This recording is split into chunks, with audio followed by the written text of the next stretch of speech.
अगर कभी पढ़ने और समझने की कोशिश करो तो आंसुओं पर काबू रखना। रामायण का एक छोटा सा वृतांत कहती हूँ, शायद कुछ समझा सकूं।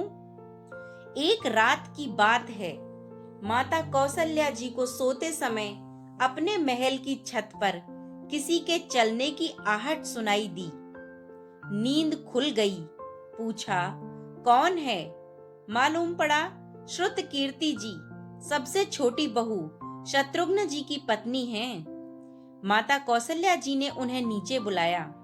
श्रुतकीर्ति जी आईं, चरणों में प्रणाम करके खड़ी हो गईं। माता कौशल्या जी ने पूछा, श्रुति, इतनी रात को अकेली छत पर क्या कर रही हो बेटी? क्या नींद नहीं आ रही तुम्हें? शत्रुघ्न कहाँ हैं? श्रुतकीर्ति की आंखें भर आईं, माँ की छाती से चिपट गईं, गोद में सिमट गईं। बोली, माँ, उनसे मिले हुए तो 13 वर्ष हो गए। यह सुनकर कौशल्या जी का हृदय भर आया। उन्होंने तभी रात को ही सेवकों को आवाज लगाई। सेवक दौड़े आए। जी माता जी, चलो अभी मेरे साथ, आज शत्रुघ्न की खोज होगी। माँ चल पड़ी। आपको मालूम है शत्रुघ्न जी कहाँ मिले? अयोध्या जी के जिस दरवाजे के बाहर भरत जी नंदीग्राम में सन्यासी होकर रहते हैं, उसी दरवाजे के भीतर एक पत्थर की शिला है। उसी शिला पर अपनी बाह का तकिया बनाकर लेटे हुए मिले। माँ उन्हें देखकर वहीं राह में बैठ गईं। बालों में हाथ फिराया। शत्रुघ्न जी ने आंखें खोली। माँ, आपने क्यों कष्ट किया? मुझे बुलवा लिया होता। माँ ने कहा, शत्रुघ्न, यहाँ क्यों बेटा? शत्रुघ्न जी की रुलाई फूट पड़ी। माँ, भैया राम जी पिताजी की आज्ञा से वन में चले गए। भैया लक्ष्मण जी उनके पीछे चले गए। भैया भरत जी भी नंदीग्राम में हैं। क्या यह महल, यह रथी राजसी वस्त्र विधाता ने मेरे लिए ही बनाए हैं? माता कौशल्या जी निरुत्तर रह गईं। देखो, क्या है यह राम कथा? यह भोग की नहीं, त्याग की कथा है। यहाँ त्याग की ही प्रतियोगिता चल रही है और सभी प्रथम हैं, कोई पीछे नहीं रहा। चारों भाइयों का प्रेम और त्याग एक दूसरे के प्रति अद्भुत, अभिनव और अलौकिक है।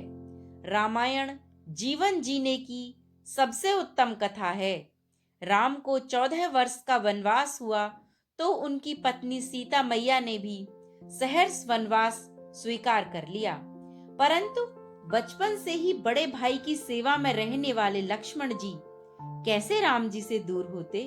उन्होंने माता सुमित्रा जी से तो आज्ञा ले ली वन जाने की, परंतु जब पत्नी उर्मिला के कक्ष की ओर बढ़ रहे थे तो सोच रहे थे कि माँ ने तो आज्ञा दे दी है, परंतु उर्मिला को कैसे समझाऊंगा, क्या बोलूंगा उनसे?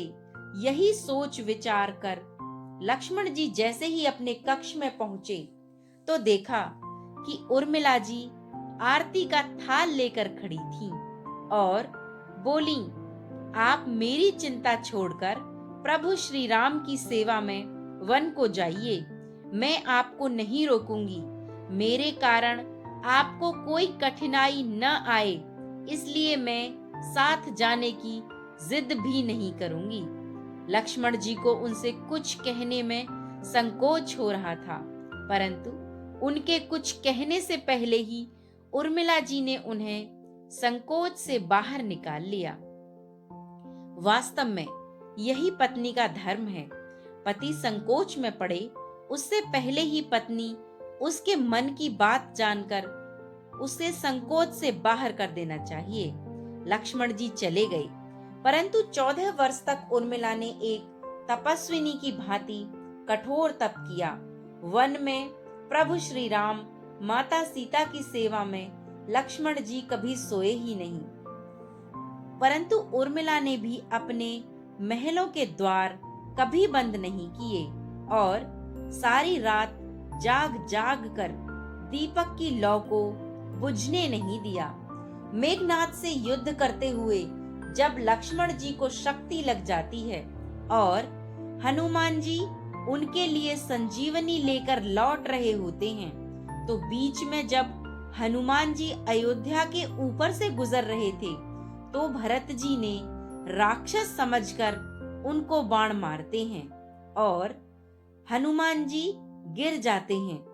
तब हनुमान जी सारा वृतांत सुनाते हैं कि सीता जी को रावण हर ले गया है और लक्ष्मण जी युद्ध में मूर्छित हो गए हैं।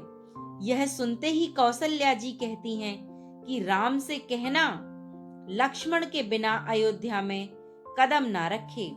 अगर लक्ष्मण को कुछ भी हुआ तो राम भी वन में ही रहे। तभी माता सुमित्रा कहती हैं कि राम से कहना कोई बात नहीं, अभी शत्रुघ्न है मेरे पास, मैं उसे भेज दूंगी। मेरे दोनों पुत्र राम की सेवा के लिए ही तो हैं। यह सुनकर कौशल्या माता की नेत्रों से अश्रुधारा बह निकली और फिर हनुमान जी ने उर्मिला को देखा तो सोचने लगे कि यह क्यों एकदम शांत और प्रसन्न खड़ी हैं। क्या इन्हें अपने पति के प्राणों की कोई चिंता नहीं है? हनुमान जी पूछते हैं, देवी आपकी प्रसन्नता का क्या कारण है? आपके पति के प्राण संकट में हैं। सूर्य उदित होते ही सूर्य कुल का दीपक बुझ जाएगा। उर्मिला जी का उत्तर सुनकर तीनों लोकों का कोई भी प्राणी उनकी वंदना किए बिना नहीं रह पाएगा। पता है उर्मिला जी ने क्या कहा? उन्होंने कहा कि मेरा दीपक संकट में नहीं है, वह बुझ ही नहीं सकता। और रही सूर्योदय की बात, तो आप चाहें तो कुछ दिन अयोध्या में विश्राम कर लीजिए, क्योंकि आपके वहां पहुंचे बिना सूर्य उदय तो हो ही नहीं सकता। आपने कहा ना अभी कि प्रभु श्री राम मेरे पति को अपनी गोद में लेकर बैठे हैं। जो योगेश्वर प्रभु श्री राम की गोदी में लेटा हो, काल उसे छू भी नहीं सकता। यह तो वे दोनों लीला कर रहे हैं। मेरे पति जब से वन गए हैं तब से सोए नहीं हैं। उन्होंने ना सोने का प्रण लिया था और इसीलिए वे थोड़ी देर विश्राम कर रहे हैं। जब भगवान की गोद मिल गई तो थोड़ा विश्राम ज्यादा हो गया, फिर उठ जाएंगे और कोई भी शक्ति तो मेरे पति को लगी ही नहीं सकती। वह तो प्रभु श्री राम को लगी है। मेरे पति की हर सांस में राम है, हर धड़कन में राम है, उनके रोम रोम में राम है, उनके खून की बूंद बूंद में राम है। और जब उनके शरीर और आत्मा में सिर्फ राम ही राम है, तो शक्ति राम जी को ही तो लगी, दर्द श्री रामचंद्र जी को ही तो हो रहा है। इसलिए हनुमान जी आप निश्चिंत होकर जाइए, सूर्य उदित नहीं होगा। आशा करती हूँ मित्रों, आपको रामायण का यह वृतांत सुनकर कुछ सीखने को जरूर मिला होगा। इसी प्रकार की और कथाएं सुनने के लिए हमारे चैनल को सब्सक्राइब जरूर करें। धन्यवाद। जय श्री राम, जय हनुमान।